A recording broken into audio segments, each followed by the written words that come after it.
जी, मेरा नाम एजाज़ अहमद है। मैं जीएनएन न्यूज़ को रिप्रेजेंट करता हूँ। आपने काफ़ी आज माशाल्लाह खुल के गुफ्तगू की, तो हमने भी सोचा कि खुल के एक सवाल पूछ लें। पिछले कुछ अरसे से उसी सियासी पार्टी पीटीआई कह लें, सुन्नी इत्तेहाद काउंसिल कह लें, या वो सियासी टोला कह लें, उसके देते हैं बानी चेयरमैन जो हैं वो अस्करी क़यादत को खुलकर धमकियाँ देते हैं। और बेशुमार वाक़यात है, जेल में रहकर आर्टिकल्स बाहर छप जाते हैं। लेकिन कोई उसको काउंटर नहीं किया जा रहा, नंबर वन। नंबर टू ये है कि उसी बुनियाद पर ये दावे किए जाते हैं कि फ़लाँ डेट को रिहाई हो जाएगी, फ़लाँ डेट को रिहाई हो जाएगी। लेकिन और फिर ये तासुर दिया जाता है कि डील हो गई, और ओहदेदारों के नाम भी बताए जाते हैं कि फ़लाँ पहुंच गया मुज़ाकरात के लिए। आप आज खुलकर अगर ये बता सकें हमें अनएम्बिगुअस टर्म्स में कि क्या कोई डील हो रही है, कोई ढील है, और अगर नहीं है तो काउंटर क्यों नहीं किया गया? देखें, before I come to your specific question deal पे, अगर आप इजाज़त दें तो पहले मैं ये अर्ज़ करूँगा कि जो पाकिस्तान की फ़ौज है, ये पाकिस्तान की फ़ौज एक कौमी फ़ौज है। इसके अंदर तमाम मकतबा फ़िक्र के लोग होते हैं, इसके अंदर तमाम कौमियत के लोग होते हैं, तमाम नस्ल, रंग और मज़ाहिब के लोग होते हैं।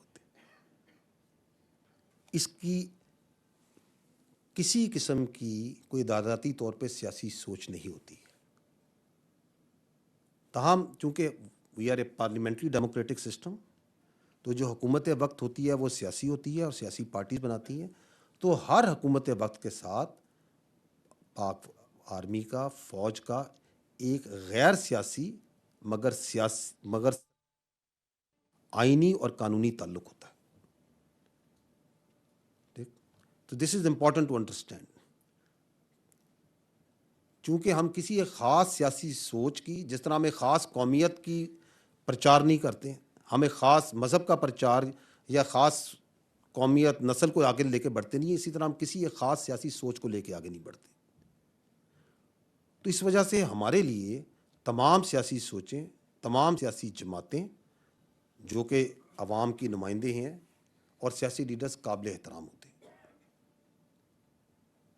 ताहम अगर कोई सियासी सोच और कोई सियासी लीडर और कोई सियासी टोला अपनी फ़ौज पे हमलावर हो, अवाम और फ़ौज के दरमियान नफ़रत और खलीज पैदा करे,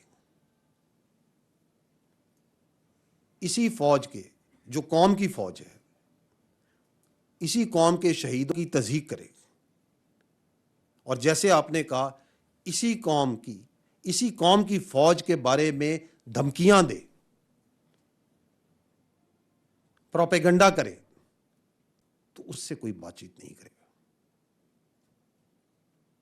ऐसे सियासी इंतशारी टोले के लिए सिर्फ एक ही रास्ता है कि वो सिद्क़े दिल से माफ़ी मांगे कौम के सामने, और ये वादा करे कि वो नफ़रत की सियासत को छोड़ के तामीरी सियासत में हिस्सा लेगा। और वैसे भी जो बातचीत है वो सियासी पार्टीज़ को आपस में ज़ेब देती है, इसमें फ़ौज या इदारे बिल्कुल मुनासिब नहीं कि बातचीत में आए। मैं आई थिंक बड़ा वाज़ेह तौर पे मैंने बताया है, आई थिंक बड़ी क्लियरली मैंने बताया है कि ऐसी सियासी इंतशारी टोला जो आपके सामने जो कुछ कर रहा है और करवाता आ रहा है, उसके साथ कोई बातचीत नहीं हो सकती, हम नहीं कर सकते। उनके लिए एक ही रास्ता है, मैं अगर आप दोबारा कहें रिपीट करूंगा, कि वो सिद्क़े दिल से माफ़ी मांगे इस इंतशार और नफ़रत की सियासत से, और पाकिस्तान की तामीरी सियासत में हिस्सा लें, पाकिस्तान को आगे बढ़ने में हिस्सा लें। जल साहब, मुमताज़ भट्टी, मैं दिन को रिप्रेजेंट करता हूँ। आपने कहा ये डिफेंस और सिक्योरिटी के ऊपर प्रेस कॉन्फ्रेंस थी, लेकिन एक सिक्योरिटी से जुड़ा हुआ क्वेश्चन है, वो जनरल इलेक्शन 2024 जो हुए, उसमें I am still waiting security को, वो भी आप इलेक्शन से लेके फ़ौज का सिक्योरिटी रोल था उसमें बाहर। इलेक्शन रिज़ल्ट आए, नताइज के ऊपर एक सियासी जमात की तरफ से ये इल्ज़ाम आया कि मैसिव रिगिंग हुई है, और फिर उससे बढ़कर ये इल्ज़ाम आया कि میسو ریگنگ جو ہے وہ اس میں اس کے پیچھے عسکری قیادت ہے. تو اس میں ظاہری بات ہے عسکری قیادت کے اجلاس بھی ہوئے. فوج کا جو موقف ہے فوجی قیادت کا وہ کیا ہے اس الزام کے جواب میں؟ دیکھیں، جنرل الیکشن 2024 8 فروری میں جو آرمی کا جو رول تھا that was only as per the mandate given by the election commission of Pakistan, اور وہ تھا ایک سیکیور انوائرمنٹ پرووائڈ کرنا. اور یہ جو سیکیور انوائرمنٹ تھی یہ فوج نے پرووائڈ کرنی تھی باقی قانون نافذ کرنے والے اداروں کے ساتھ مل کے. اور آرمی نے وہ سیکیور انوائرمنٹ اور باقی قانون نافذ کرنے والے اداروں نے وہ پرووائڈ کی.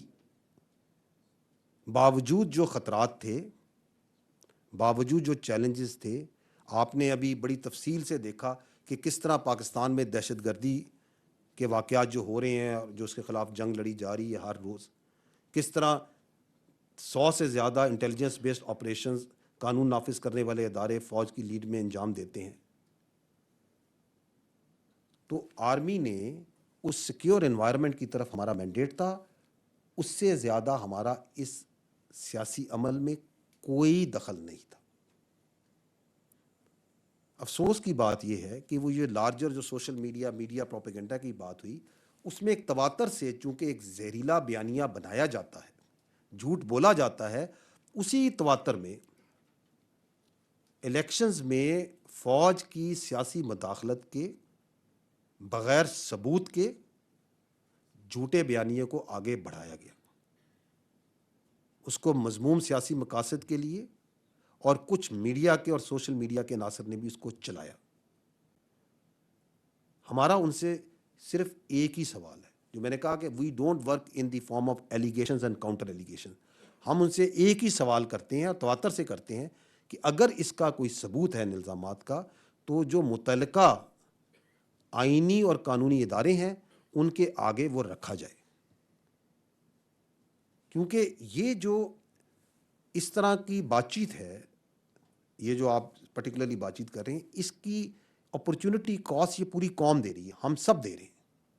کیونکہ اس سے فرق یہ پڑتا ہے کہ جو ایکچوئل ایشوز ہیں پاکستان کے، چاہے وہ گڈ گورننس کے ہیں، چاہے وہ آپ کی معیشت کے ہیں، چاہے وہ سیکیورٹی کے ہیں، عوامی فلاح و بہبود کے ہیں، اور متعدد مسائل ہیں ہمارے، ساری توجہ، بات چیت، تبصرے، فکر، سوچ، ایفرٹ وہ ڈائیورٹ ہو جاتی ہے اس نیگیٹو ڈسکشن کی طرف، اس بے بنیاد الزامات کی طرف.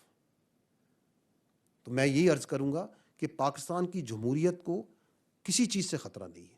اگر خطرہ ہے تو صرف ان غیر جمہوری رویوں سے.